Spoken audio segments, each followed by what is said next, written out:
მოგესალმებით, დავიწყოთ Business Insider ეკონომიკისა და ბიზნესის მთავარი სიახლეებით. საკმაოდ აქტიური კვირა გვაქვს. წინ ქონდა აქტიური კვირა.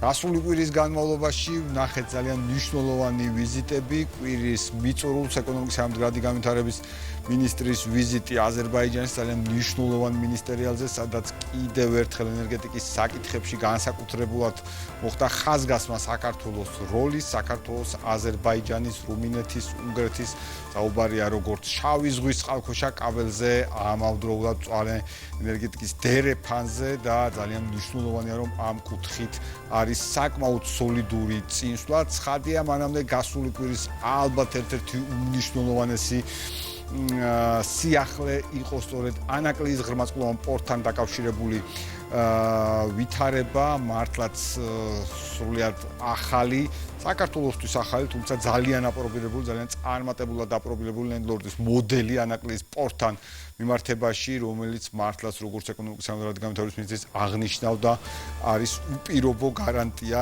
წარმატების ამ ნაწილში. ძალიან ბევრი თვალსაზრისით, ძალიან ბევრი კონკრეტული მაგალითებიდან გამომდინარე, არაერთი საინტერესო სიახლე გველის მიმდინარე კვირაში, მათ შორის საინტერესო ვიზიტები, რომელსაც ჩვენ რა თქმა უნდა მიმდინარე კვირის განმავლობაში აუცილებლად გავაშუქებთ, ასევე ძალიან მნიშვნელოვანი სიახლეები გველოდება აეროპორტების მიმართულებით და გველოდება სულ რამდენიმე საათში ეკონომიკური ფორუმი, რომლის შესახებაც ასევე ვცლად ვისაუბრებთ უკვე ჩვენ ხვალინდელ გამოშვებაში, თუმცა კვლავ გასულ კვირას მინდა მივუბრუნდე, გამომდინარე იქიდან რომ იყო კიდევ ერთხელ დატვირთული არაერთი მნიშვნელოვანი სიახლე, ჩვენ ვცლად ვისაუბრებთ ანაკლიის ღრმაწლოვან პორტთან დაკავშირებით, ჩვენ ვცლად მოვიხილეთ აზერბაიჯანის საქართველოს ეკონომიკისა და მდგრადი განვითარების მინისტრის ვიზიტი, თუმცა შედარებით მოგვაკლდა ყურადღება საქართველოს რკინიგზის შთამბეჭდავ მიღწევებთან დაკავშირებით, რაც ასევე გვინდა რომ ხაზგასმით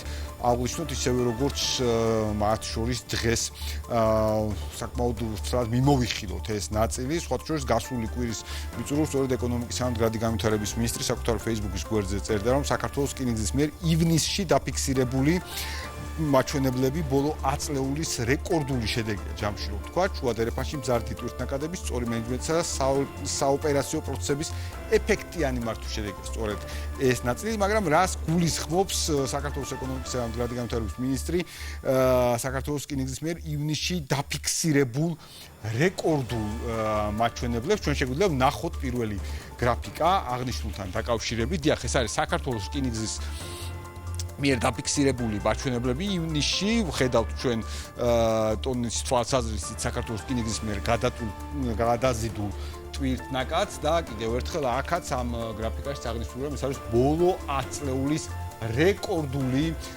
მაჩვენებელი. მართლა შთამბეჭდავია რა განაპირობებს ამ ნაწილს, აქვე დავესესხებ კვლავ ეკონომიკის და მდგრადი განვითარების მინისტრს.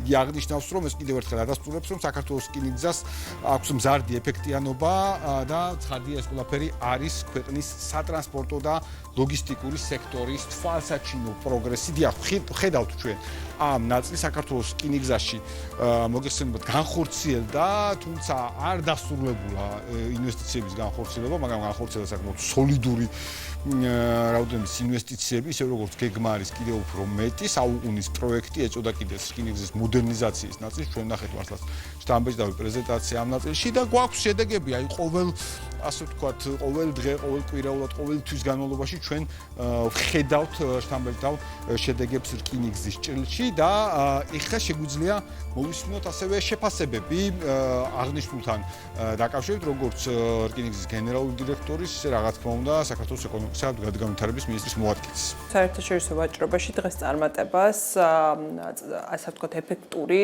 და ეფექტიანი მულტიმოდალური სისტემები აღწევენ და შესაბამისად ეს არის საქართველოს რკინიგზის შედეგები ნამდვილად თვალსაჩინოა. საქართველოს რკინიგზამ ივნისის თვეში რეკორდული მაჩვენებელი გადაზიდა, შესაბამისად გადაიზიდა დაახლოებით 1,400,000 ტონა ტვირთი, რაც ბოლო 10 წლეულის მანძილზე არის რეკორდული. მათ მაჩვენებელი და მნიშვნელოვანია აღინიშნოს, რომ ეს არის ნამდვილად იმ ეფექტიანი მართვის, ოპერაციული მართვის დამსახურება, რომელიც ახალ მენეჯმენტს აქვს და შესაბამისად იმ ახალი პროექტების, რომელიც ახალმა მენეჯმენტმა დანერგა საქართველოს რკინიგზაში. უნდა აღინიშნოს, რომ ბოლო 1 წლის განმავლობაში ნამდვილად თვალსაჩინოა ის შედეგები, რაც საქართველოს რკინიგზამ დანერგა და უნდა ითქვას, რომ ძალიან ბევრი მიმართულებით გვაქვს გაუმჯობესება. გაუმჯობესება არის როგორც საოპერაციო ნაწილში, ისევე შესაბამის მაჩვენებლებში და აქვე მნიშვნელოვანია აღვნიშნოთ ის წარმატებული პროექტები, რომელიც წინა და მიმდინარე წლის განმავლობაში უკვე საოპერაციო ნაწილში განხორციელდა. გამოვყოფდი, რა თქმა უნდა, უღელტეხილის მოდერნიზაციის პროექტს, რომელიც 2025 წლის დეკემბერში დასრულდა და სრულ ოპერირებაში შევიდა უღელტეხილის ნაწილი და ძალიან მნიშვნელოვანია ასევე ბაქო-თბილისი-ყარსის რკინიგზის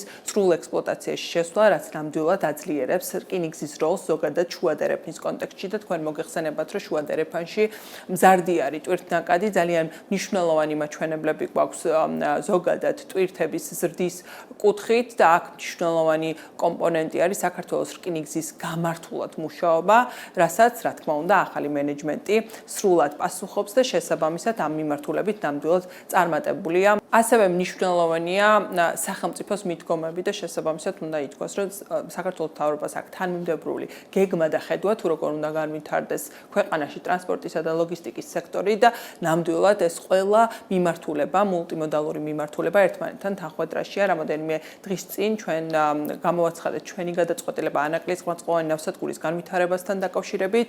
ჩვენ გვქონდა 10 წლიანი ხედვის წარდგენა საქართველოს რკინიგზის ისტორიულ განახლებასთან დაკავშირებით და შესაბამისად სწორედ ეს ორივე კომპონენტი გვაძლევს იმის თქმის საშუალებას, რომ შუადერეფანში ჩვენ ვართ სანდო პარტნიორი და შესაბამისად ჩვენ ვართ მზად იმისათვის, რომ დავხვდეთ გაორმაგებულ ტვირთებს და მოვემსახუროთ მათ ეფექტურად. ჩვენ ივნისის თვეში ქონდა რეკორდული მაჩვენებელი გადაზიდვების ნაწილში 1,361,000 ტონა იქნა გადაზიდული. ასევე ვაგრძელებთ და მზარდი დინამიკა გვაქვს გადაზიდვებში, ეს არის ძალიან მნიშვნელოვანი. ჩვენ ფაქტიურად მნიშვნელოვანი ცვლილებები შევიტანეთ საოპერაციო მიმართულებით, ანუ გავზარდეთ ჩვენ წონები, ანუ ყოველთვის მაქსიმალურად ვცდილობთ, რომ რაც შეიძლება ერთ თითო გატარებაზე უფრო მეტი მოცულობის ტვირთი გადავზიდოთ. უღელტეხილის ნაწილზე შევცვალეთ ძალიან მნიშვნელოვანი პროცესი, ანუ აღარ ვაჩერეთ ფაქტიურად მატარებელს და გვინდა რომ სრულად მოხსნათ ისეთი ბევრი გაჩერებები, რომელიც გვაქვს. ამოცანა არის, რომ ნაკლები გაჩერებებით და ნაკლები შეფერხებებით მოხდეს ტვირთების გადაზიდვა. ამან გამოიწვია ის, რომ გავზარდეთ მოცულობები ტვირთის გადაზიდვაში, ნაკლები გაჩერებები და შესაბამისად ამ საოპერაციო ასე ვთქვათ, გაუმჯობესება მოგცა საშუალება, რომ ავწიოთ ზოგადად დღიური მაჩვენებლები, როგორც საშუალო გადაზიდვებში, ასევე ეს გადავიდა უკვე თვიურად და ყოველთვე ჩვენ უკვე ფაქტიურად უკვე მზარდი ნაკადი გვაქვს გადაზიდვებში და როგორც ხედავთ, უკვე რეკორდი გავაკეთეთ ბოლო 10 წლების განმავლობაში და ეს ვფიქრობ, რომ გაგრძელდება და ჩვენ ეს წელი გვექნება გაცილებით უკეთესი, ვიდრე გასული წლები. დიახ, მართლა ჩვენ ნახეთ საკმაოდ საინტერესო შეფასებები ამ კუთხით, ხედავთ რკინიგზის პროგრესს, რა თქმა უნდა, ეს ძალიან გვახარებს და გარდა ამისა, ჩვენ მანამდე ვნახეთ რკინიგზის შთამბეჭდავი მაჩვენებლები ფინანსურ ნაწილში გამოხატული და ეს პროგრესი რა თქმა უნდა გვახარებს და თან ძალიან ძნელია რომ ამ სიხარულზე ვინმე მიაპელიროს, იმიტომ რომ კონკრეტულ ციფრებზეა საუბარი და ცხადია კონკრეტული ციფრებიდან გამომდინარე ძალიან რთულია აპელირება ამ ნაწილზე და რა თქმა უნდა კიდევ ერთხელ გავიხსენოთ ანაკლის ღვაწლოვან დაკავშირებული საკითხი, რა თქმა უნდა ეს პირდაპირ ბმაშია რკინიგზის შემდგომი პროგრესი, ასევე ანაკლის ღრმაწლოვან პორტთან. თუმცა სწორედ როცა ჩვენ საუბრობთ საქართველოს სატრანზიტო პოტენციალზე, ძალიან მნიშვნელოვანია რომ ამ საკითხებზე მოვისმინოთ კვალიფიციური შეფასება კერძო სექტორის მხრიდან. მიხეილ ნამადოვი, კაიროს ლოგისტიკის გენერალური დირექტორი, ჩვენი სტუმარი. მოგესალმებით, მიხეილ. მადლობას გიხდით ბიზნეს ინსაიდერში მობრძანებისათვის. ესე იგი შეუძლებელია ვისაუბროთ სატრანზიტო პოტენციალზე ქვეყნის და თქვენ არ გესაუბროთ, ამ ნაწილზე თქვენი აზრი არ მოვისმინოთ, ძალიან მნიშვნელოვანია თქვენი შეფასებები ამ კუთხით. მოკლედ საუბრობდით რკინიგზაზე, თუმცა რკინიგზაზე შეგვიძლია ვისაუბროთ რა თქმა უნდა, მაგრამ არ შემიძლია არ გკითხოთ გასული კვირის უმნიშვნელოვანესი მოვლენა ანაკლის პორტთან დაკავშირებით, ლენდ-ლორდის მოდელი, მსოფლიოში აპრობირებული მოდელი, რომელიც გამოიყენება პორტების მართვის მიმართულებით და ნებრივი აქ თავარი აქცენტი არის რომ საქართველოს ექსეს ლოგისტიკურ ხაბად და მსხვერპლში ანაკლიის პორტმა შეასრულოს ეს ფუნქცია და შევძლოთ რეგიონის ქვეყნების განსაკუთრებით შუადერეფნის მონაწილე ქვეყნების ფართო ჩართული. ამ მოდელს როგორ შეაფასებდით და როგორი გამოხმაურება იყო თქვენს პარტნიორებში მათ შორის საერთაშორისო დონეზე? სხვადასხვა გამოხმაურება ჰქონდა, თუმცა დარწმუნებული ვარ, რომ ქალბატონი მარიამის ინიციატივა წარდგენილი და ჩვენი ეკონომიკური გუნდის, ასე ვთქვათ, მოქმედება იყო რაღაცაზე დაფუძნებული და დღეს ვინმე საქმე თუ უკეთებია, ხვდებით, რომ თავარია საბოლოო მიზანს მივახციოთ. გზა და გზა გჭირდება სტრატეგიის ცვლილება, რომ შენ მიზნამდე მიხვიდე, იმიტომ რომ ყველაფერი, ასე ვთქვათ, ყელსიბტყეში არ არის და ყოველთვის ყველა ბრძენი არის თავისი გადმოსახედიდან, მაგრამ პრაქტიკაში ეს როგორ განხორციელდება.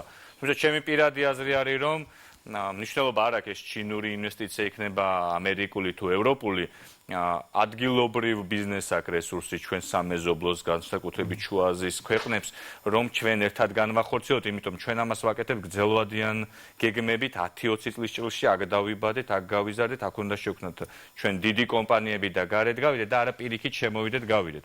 ამიტომ ჩემი ინტერესი პირადიც არის იმაში, რომ განვითარდეს landlord-ის პრინციპი, რომ ამით ჩვენ პარტნიორი ქვეყნები მოვიზიდოთ აქ და მათ დააფუძნონ გრძელვადიანად, სხვათა შორის ცოტა ხნის წინ ვიყავი უზბეკეთში და მათი მხრიდან მაქსიმალური გამოთხოვა არის ინფორმაციის, როგორ შეიძლება მათ შექმნან გრძელვადიანი ინფრასტრუქტურა, რომ გასასვლელები ქონდეთ, იმიტომ რომ მიხვდნენ, რომ მხოლოდ რუსეთზე მიბმა ან ბანდრ-აბასის ირანზე არის utopia და საკმაოდ სწრაფად იზრდებიან და მათ შეჭირდებათ რამდენიმე არტერია, რომ გავიდნენ გარეთ. სხვა შორის მართლაც უზბეკეთი ახსენდა, ასევე იყო უნიშნულოვანესი ვიზიტი ქვეყანაში ბიზნეს დელეგაციასთან ერთად გარდამინისტრებისა. მას პირადად დაათვალიერეს ანაკლიის სპორტის, ფოთის სპორტის ანაკლიის პორტიც და მართლაც ძალიან სტანდარტებია უზბეკეთის განვითარება ამ კუთხით და მე ვფიქრობ, რომ აი როდესაც landlord-ის მოდელზე არის საუბარი, სხვა შორის მინისტრმა თქვენ აღნიშნეთ, რომ რაღაცა წინ უძღვის, რაღაც წინაპირობები წინ უძღვის, ხომ როცა სტრატეგია იცვლება ამ კუთხით და მინისტრმა აღნიშნა, რომ აი არსებული ვითარებიდან, აი ახალი მდგომარეობიდან გამომდინარე, რომელიც არის ხომ აი ამასაც ეფუძნებოდა მოდელის შესრულება, ანუ ფაქტიურად ჩვენ საშუალებას ვაგლებთ აი შუადერეფნის ქვეყნებს, რომ თვითონ იყვნენ ჩართული. ალბათ ეს მნიშვნელოვანია, როცა მათი ინტერესი გაჩნდება კონკრეტული არ მხოლოდ ის, რომ აი სხვისი პირობითაც სხვისი პორტით გადასდონ, არამედ აი ისიც მონაწილეობდნენ. კი, იმიტომ რომ დღეს ახლა რა არის დასამალი მერცინის სპორტი და ბანდრ-აბასის სპორტები არის ჩვენი კონკურენტები, განსაკუთრებით უზბეკეთი თურქმენეთის მიმართულებას თუ ავიღებდა და საკმაოდ სწრაფად ეზრდებათ მათ ექსპორტი და იმპორტიც თუნდაც და როცა მათი ინტერესი იქნება პირდაპირ პროპორციული, შეიძლება ოდნავ გაძვირებული თვითღირებულება ექნებათ, მაგრამ გრძელვადიანად შეხედავენ. ახლა გაძვირებული თვითღირებულება თავის ნიუანსებიდან გამომდინარე არის. კასპიის ზღვა გიწევს გამოიარო, რელეფის პრობლემა გვაქვს და ასე შემდეგ და თუმცა სტაბილურობას და ეს განჭრეტადობას თავის ფასი აქვს ყოველთვის. ბუნებრივია. და ცხადია რომ მათი ინტერესების გაჩენაც ამ კუთხით. მე დარწმუნებული ვარ რომ კონკრეტულია ეს ინტერესები და უახლოეს პერიოდში ამას შეძლოთ თანამედროვეულად საუბარი იყო სახელმწიფოს მხრიდან გარკვეული თანხების დამატებით მოზიდვაზე და ამ შემთხვევაში საერთაშორისო საფინანსო ინსტიტუტები მზად არიან რომ სახელმწიფოს მისცემდეს თანხა, რითიც შესრულდება ეს ნაწილი. და აქვე ანაკლიის სპორტთან ერთად აუცილებლად მინდა კითხოთ ზოგადად საპორტო ინფრასტრუქტურის განვითარების მნიშვნელობა და ცხადია ამავე წილში ახლა რკინიგზაზე ვსაუბრობდით და რკინიგზის ნაწილზე აი მთლიანად აი ამ ინფრასტრუქტურის გამართული ფუნქციონირება აი რა როლს შეასრულებს საქართველოს ასე ვთქვათ ხაბად ქცევაში. პირველი როგორც თქვი ჩვენ რამდენიმე მსხვილი პორტი ყავს კონკურენტი, რომელიც უკვე 10 წელია ემსახურება იმ ბაზებს, რომელიც ჩვენი ესე ვთქვათ სამიზნე ბაზრები არის და აქ ჩვენი ერთ-ერთი ძლიერი კოზირი არის, რა თქმა უნდა, საბაჟო პროცედურების სიმარტივე, თვითონ მონდომება ბიზნესის პირდაპირ ვიტყვი რომ დღეს ქართველი მეწარმის სერვისი საკმაოდ მისაღებია განსაკუთრებით ჩვენი შუაზელი პარტნიორებისთვის, იმიტომ რომ გასაგებენაზე ვსაუბრობ მათთან, ზოგ შემთხვევაში ჩვენ მაგალითზე თუნდაც ჩვენი წარმომადგენლობები გვაქვს და იქაურ ესე ვთქვათ ადგილობრივი კადრებით ვემსახურებით, იქაურ ვალუტაში და ასე შემდეგ, მაგრამ მნიშვნელოვანია სწორედ ახსენეთ რკინიგზის გამართული ფუნქციონალი, იმიტომ რომ ბანდრ-აბას და თურქეთს პირდაპირ სარკინიგზო მიმოსვლა დღეს შუა აზიასთან არ აქვს და ეს არის ჩვენი მთავარი დამკმელი ძალა, ჩვენი მთავარი კონკურენტული უპირატესობა. კი ბატონო და იმედი ვარ რომ ამას შეძლოთ, იმიტომ რომ ფაქტია ტვირთნაკადები გაზრდილია, ეხლა რასაც ხო და იგივე რკინიგზის ნაწილშიც ეს ვნახეთ და სხვა შორის ბრიფინგიდან მახსენდება მინისტრის ბრიფინგიდან გარკვეული აქცენტები, რომ მათ შორის გადაიხედება პირველადი პროგნოზი ანაკლიის პორტის დატვირთვის, ანუ უფრო მეტის მოლოდინია დასაწყისშივე, ვიდრე თავდაპირველად იყო გათვლა. დღეს რომ შევხედოთ ვითარებას ლოგისტიკურ სექტორში არსებული ვითარების, ანუ სად არის ასე ვთქვათ ჩვენი რეგიონი და რა გვჭირდება კიდევ უფრო მეტი განვითარებისთვის? ჩვენ რეგიონში თითქმის ყოველკვირეულად იცვლება მდგომარეობა, გუშინ დაზავდა ამერიკა, ირანი, დღეს უკვე ვხედავთ, რომ ისევ დაიწყო სამწუხაროდ ისევ. თუმცა ეს რეალობაა და ჩვენ გვიწევს ამ რეალობას მოვერგოთ და აქამდეც გვეყოფა, რაც გამოგვივლია ჩვენი ახალგაზრდობა რო გავიხსენოთ, ამიტომ ჩვენ დღეს ამ რეალობაში მადლობა უნდა უთხრათ, რაც არის და მივყვეთ. სიტუაცია საკმაოდ სწრაფად დინამიურად იცვლება, თუმცა მორგებულად მივყვებით.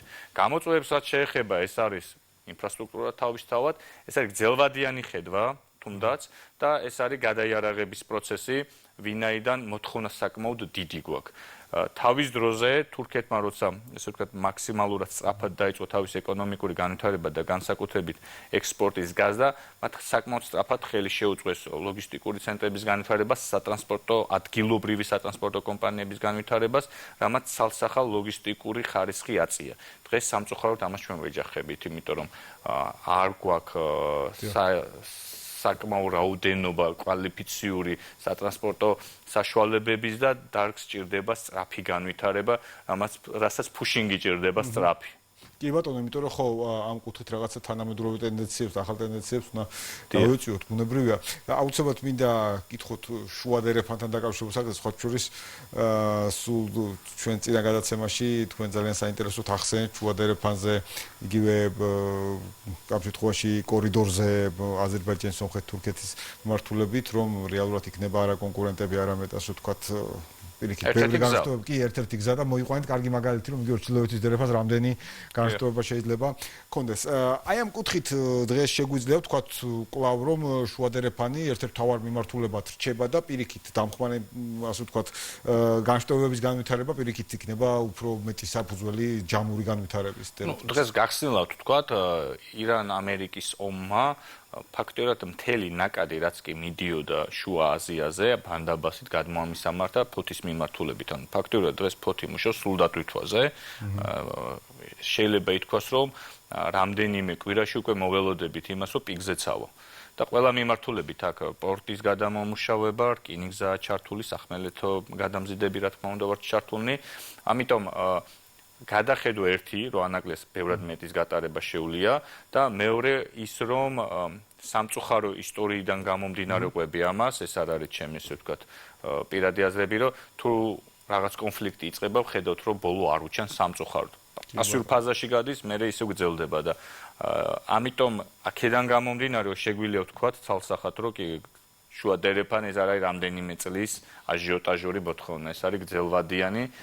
თავიდან რა თქმა უნდა სტარტიდან მაღალის დაიქნება, მერე შეიძლება ცოტა დაღვინდეს, მაგრამ მაინც ეს იქნება მუდმივი პროცესი. ხო, თავარია ჩვენც მზად დავხვდეთ, მათ შორის ხა აეროპორტები არის ძალიან მნიშვნელოვანი ნაწილი ასევე ამ ჭრილში, იმიტომ რომ ხშირად სახელდება ხოლმე ბოლოს მუდისის შეფასება ვნახეთ სარეიტინგო სააგენტოს და სადაც გამოყოფილია რამოდენიმე ასპექტი ინფრასტრუქტურის, პორტები, რკინიგზა და ახალი აეროპორტის, ახალი ბაზიანის, ახალი საერთაშორისო აეროპორტის მშენებლობა ალბათ ჯამში ეს მოგცემს უფრო მეტ კონკურენტულ პროცესს, ხა თქვენ ახსენეთ კონფლიქტები სამწუხაროდ იწელება, ხო? მაგრამ თითქოს ყველას რომ მეგონა რომ ჰორმუზის ნაწილი გარკვეულად დამოიწურა, ეხლა დღეს უკვე ძნელია პროგნოზი თქვა რა მოხდება ხვალ. ალბათ ხა ბიზნესი რომ ამას აკვირდება, უფრო სტაბილურ ვითარებას ირჩევს. ცალსახად. თუნდაც ცოტა თვითღირებულების ცალსახად და მოდი ისე ვთქვათ, ინფრასტრუქტურას ხო საკმაოდ დიდი ცხოვრების ვადა აქვს, ანუ long term ესეთი არის, ხო? ამას მოაქვს თაობებისთვის, ამიტომ ეს ცალს აპრიორი არის. უბრალოდ რა თქმა უნდა არის სტრატეგიების ცვლილებების, რა დროს სწორ დროს სწორ ადგილას უნდა მოხდეს გააკეთო, თუმცა როცა მომზადებული გაქვს ინფრასტრუქტურა, რა თქმა უნდა შენ უკვე წინ ხარ ვიდრე პირიქით, როცა შენ თეორიაში ყვები და რაღაც ციფრებს ხაზავ გრაფიკებზე. აბსოლუტურად, ამისთვის არის საჭირო ხა ასე ვთქვათ სწრაფი ნაბიჯების გადადგმა ამ მიმართულებით და მათ შორის არ არის ეს ჩვენი პირდაპირ საუბრის თემა, მაგრამ ახსენე აზერბაიჯანის ვიზიტი მწვანე ენერგეტიკის ტელეფონი, შავი ზღვის წყალქვეშა კაბელი და აქაც ფაქტია, რომ აქაც გვჭირდება სწრაფი მომზადება, იმიტომ რომ ელექტროენერგიის მიმართულებითაც სულ ხედავთ турბულენციას და მზაობა ჩვენი მნიშვნელოვანი იქნება და აუცილებლად მინდა კითხოთ, ასე ვთქვათ, აი სექტორულად რომ შევხედოთ თქვათ საქართველოში რა შეიძლება გავაკეთოთ იმისთვის რომ პირობითად უფრო მეტი კომპანიის მოზიდვა შეძლოთ იგივე ლოჯისტიკის სექტორში თქვათ ამ კუთხით აი როგორ დავაინტერესოთ კიდევ უფრო მეტად რომ ეხა აი long term ხო გრძელვადიანი ქონება ასე რომ თქვათ გრძელვადიანი აქტივია ხომ ინფრასტრუქტურა და აი როგორ შეიძლება მეტად ვაჩვენოთ უფრო ისეთ კომპანიებს რომ აი მოვიდნენ აქ ამ ქვეყანაში ну პირველ რიგში უნდა ვაგზავნოთ რომ უსაფრთხო ვართ ბიზნეს ფრენდლი ქვეყანა ვართ მათი ინვესტიციები დაცულია აქ და შეიძლება ისინი გრძელვადიანად შემოდიან მაგრამ ხვდებიან ყველანი ვხედავთ და სასიხარულოა ჩემი აზრით როგორ ვითარდება ჩვენი უძრავი ქონების ბაზარი ხო დღეს თუ X იღირდა რამდენიმე წლის წინ უკვე X2 არის და აი ამ თვალსაზრისით ამ სიკეთეების ჩვენები და საკმაოდ საინტერესო არის ინდუსტრიული პარკების განვითარების კონცეფცია ეს იყო ბალტიისპირეთში პოლონეთში სხვადასხვა ქვეყნებში არის სადაც ერთობლივად კლასტერიზაცია ხდება და ყველას აქვს თავის მიმართულება და ჩემი აზრით ანაკლია იქნება ერთ-ერთი მაგის მაგალითი იმიტომ რომ თავისუფალი მიწა იქნება დღეს სამწუხაროდ საქართველოს რუკასო გადახედო ერთიანი მიწის ნაკვეთი რო ნახო 40-50 ჰექტარი რომელიც შეგიძლია გააშენო შეუძლებელია ეს საკე პრობლემაა პრობლემა ყველაფერი პრივატიზირებული ან სადაო არის და ასე შემდეგ და რეალურად ინვესტორი რომ მოყავს როდესაც ესაუბრები გრძელვადიან თემებზე ისინი უყურებენ ნუ მაგალითისთვის ჩინელი ინვესტორებს ვესაუბრებოდ მინიმუმ 100-200 ჰექტარი არიან მიწის ფართობებს უყურებენ რომ ლოგისტიკური ცენტრები გააშენონ ჩვენ ვსაუბრობთ რამდენიმე ჰექტარზე ხო სასაცილოა მათთვის და ამიტომ ეს კლასტერიზაცია იქნებოდა საინტერესო მათთვის სადაც პროფილურად განვითარდებოდა ყველა მეორე იქნებოდა საინტერესო და იქიდან გამომდინარე რომ ისევ აქცენტს ვიღებთ ჩვენ შუა აზიის განვითარებაზე და მან საკმაოდ დაბალ დონეზეა განვითარებული კონტეინერიზაცია დაახლოებით 5%-ამდე და ძირითადი მათი არტერი არის სახმელეთო გადაზიდვები, ტრაილერები და რკინიგზა და ამ მიმართულებით მათი მოძიება და ჩვენი გაშვება მაგ მხარეს და კიდევ ერთ პერსპექტივას ხედავთ ძალიან დიდ ჩინეთის то чентен აუარებელი ტვირთი მიდის დღესაც ჩრდილოეთის დერეფნით ევროპის მიმართულებით და აქ სერიოზული კონკურენციის გაწევა შეგვიძლია, აქ უნდა ვიმუშაოთ აუცილებლად, თუმცა ამას სჭირდება სერიოზული ინვესტიციები და სერიოზული განვითარება.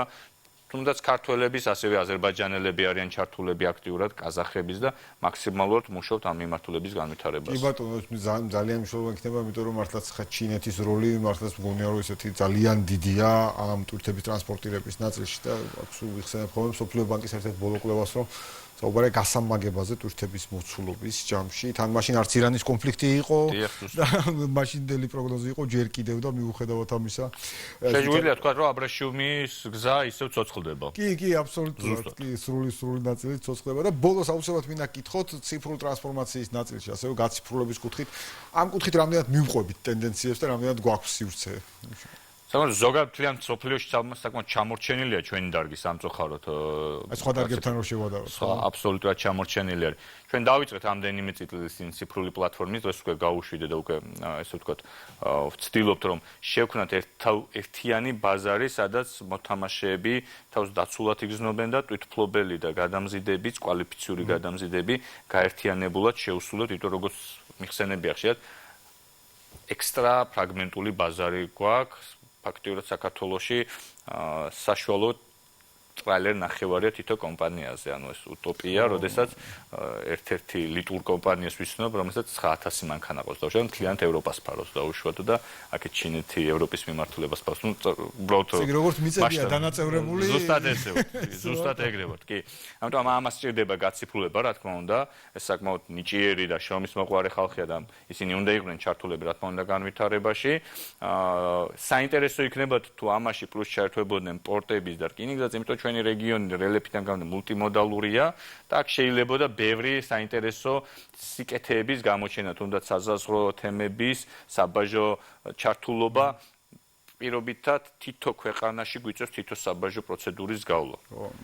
როდესაც თქვენ თუ ჰორგოში დაიტვირთეთ, ბრესტამდე მიდიხართ ერთიანი საბუთებით, პრინციპით, იგივენაირად თუ ჩვენ ვიტვირთებით პარიზში, კაპიკულამდე ბულგარეთის საზღვრამდე ერთიანი საბაჟო სისტემა აქვს და მივდივართ ჩვეულებრივად, არანაირი გაფორმებები თითო ჯერზე არ გვიწევს. დღეს მუდმივად გვაქვს სარფი გაჭედილი წითელი ხიდი.